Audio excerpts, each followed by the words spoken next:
Ova je skromna prizemnica Zagrebački tehnološki park. Na 1000 četvornih metara smjestilo se 20-ak visokotehnoloških tvrtki. Ova baraka dobro ilustrira odnos grada i države prema društvu znanja. Unatoč skučenom prostoru, tvrtka Citus napravila je vrhunski proizvod, takozvani kiosk, čija je primjena uistinu široka. Kroz ovo naše sučelje, znači kojim se upravlja sa pokretom ruke, šakom, time se može, znači bez da se dodiruje dakle ekran ili koristi miš ili tipkovnica, otvoriti, znači, podaci o samoj marini. Ovo sučelje napravljeno je za tursku tvrtku koja upravlja s 10 marina, a pogodno je za različite primjene, pa su se već povezali s tvrtkama iz cijelog svijeta, od Slovenije do Izraela. Izvozno su uspješni Citusovi prvi susjedi, koji najviše surađuju s televizijskim kućama.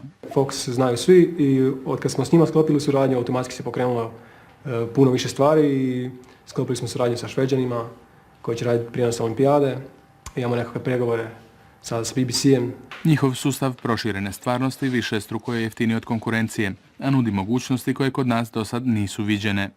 Ističu da im je to što su u tehnološkom parku od velike pomoći. Srodne firme često nailaze na slične probleme.